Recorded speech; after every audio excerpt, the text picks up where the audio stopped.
My name is Lisa, and I'm an Internal Support Coordinator with WEX FSM. I wanted to welcome you all to today's session of Solution Studio. There'll be 20 sessions in the rotation that will cover different features of the software. The first 4 days of the week will cover different features, and Fridays will be reserved for Q&As on the subject matter.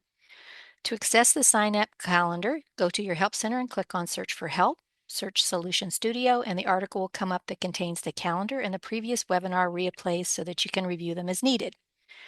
Remember, these sessions are not a replacement for customer support. It's kind of like using 911. If you are having an issue or something is not working in your system, reach out to customer support right away. Do not wait for a webinar. We have a whole team waiting to help you. So go to your Help Center on the bottom right-hand side of your screen and click Contact Support. Let them know your question or issue, and they will be there to help. Here's how the sessions will work. I'll do a quick walkthrough of the features, then go over a few examples, best practices, or how to identify information in your system that might be part of the feature, and then we'll open it up for Q&A. Please put your questions in the chat and we'll try to get to as many as possible. If you need additional assistance at the end, I can assign you to a breakout room for real-time assistance in showing you how to get set up correctly for a feature or teach you how to resolve an issue. Let's get started. Today's subject is tracking user time, payroll, and job labor time. So this is very important because everybody's in business to get paid, but everybody has employees that want to get paid. And so we need to be able to track this.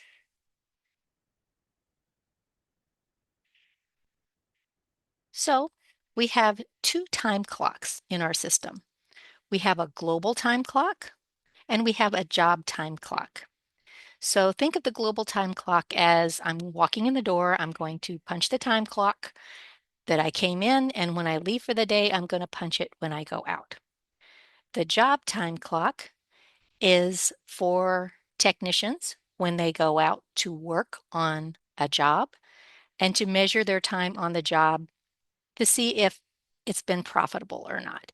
So if you have a tech who goes out and you're scheduling on the schedule that you think that he's going to be there an hour and he's there for 2 and you didn't price it correctly, you're not going to be making any money on that job.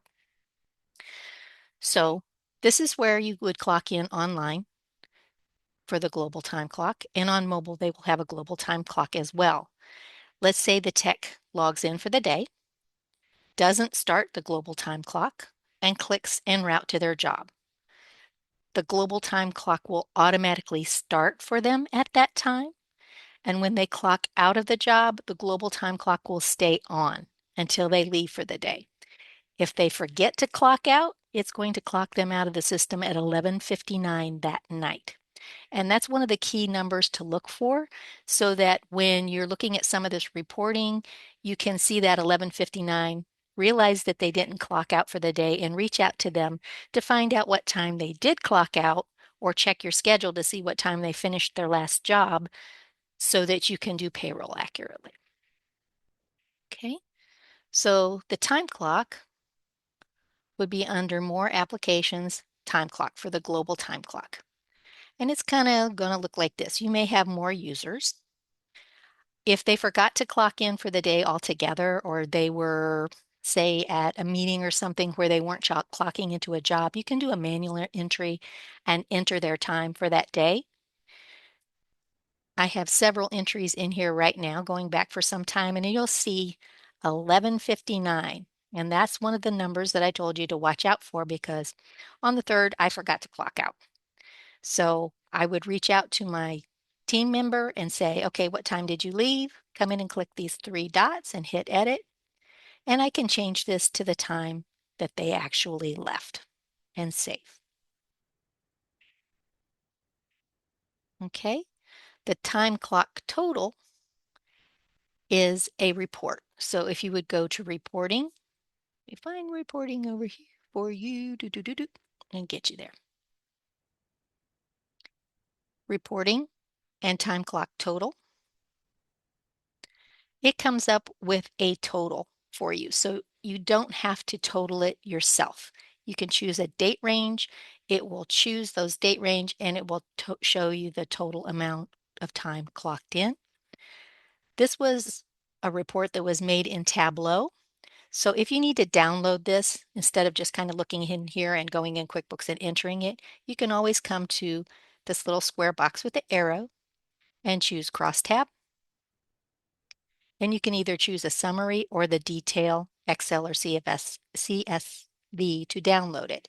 And then you can take that and go put it into QuickBooks.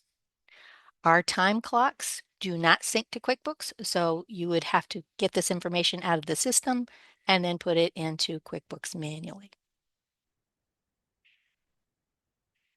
Okay, so on users, we have the ability to put a cost, a labor cost on users.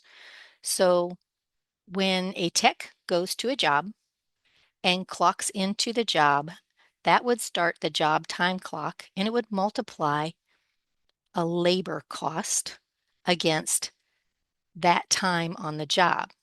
So I'm going to go into mine. I don't have a labor cost and I would put it here. So I may make $10 an hour, but my boss gives me vacation time, sick time, health care. So I may end up costing them $40 or $50 an hour. So I could come in here and put this as $40 an hour, hit save,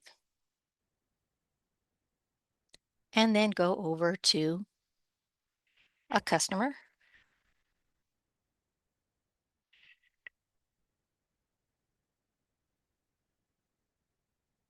and go take a look at the job and go see I clocked into this job. I was there for 7 hours and 24 minutes because I forgot to clock out of the job. So if the tech forgets to clock out of the job, you can always come to the job.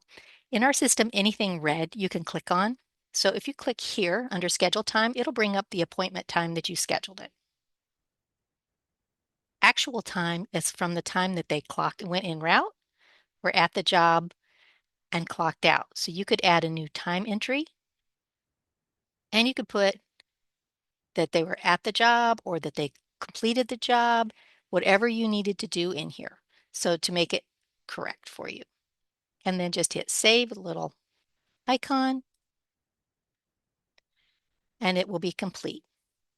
Under the profit and loss, where you put in that time, now my time, this job was created before, so I have to put the time in on this one. But you can do that as well and multiply this out. It's still telling me that I'm at the job, so it hasn't totaled it out yet. But this is where you will see your labor cost.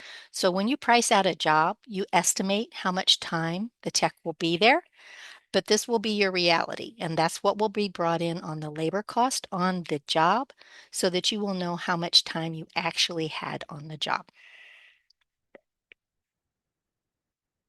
Okay, we also have a setting up in our jobs under job preferences. We have a lot of different little things in here that you can choose. But there is one that is exclude technician travel time. So depending on how you do business, you may not count the time that it takes for a tech to get to the job in your job costing. So if you do not include that, this should be set to off. If you do include it, it should be set to on, and then it will show up on your job profit and not your job profit, which is the other one we got, scheduled versus actual time. You will see the en route time, at the appointment time, any unaccounted time they have for the day, and their total daily time.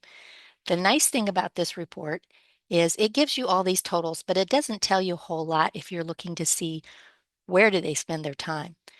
And this little feature right here is kind of overlooked. It has a little arrow and it's a breakout. The breakout, if they clock in and out of the appointments, will show you individually which job they were on, all of their individual times, and a total here, and you have the ability to download it. So if you pay your techs by job, you can go take this information, download it, go into QuickBooks, and when you do their payroll, there's a drop down that you can point this time towards a job, and then you can do your job costing in QuickBooks as well. Let's see. The only other thing that I can think of about time that might be interesting for you is on the schedule. When you have your day all set up, you have all of your appointments lined up, and you know that the day never goes like you plan it to. So you could have 7, 8, 9, 10 all lined up in a row. And if your tech clocks in at 6:30, then that means he's going to be ahead of schedule for the day. And so if he goes in at 6:30 and maybe finishes at 7, you have a break between 7 and 8 of unaccounted for time. We have a scheduled versus actual time feature here that if you click on this, it will show the actual time that they clocked in and clocked out of the job. So you'll start to see gaps in the day where you can either add a call or move the call to someone else. So if someone's taking longer and you have an appointment that started at 7 a.m., there's another 8 a.m. appointment behind it, and he is still going, doesn't show signs of having the work done, you can drag that to another user who might have some open time and then get that customer taken care of more quickly and have your day well organized so that you can fit more jobs into your day. Now, just remember that scheduled time is what you plan for. You can line them up as nicely as you want, but actual time is reality, and that's what happens during your day.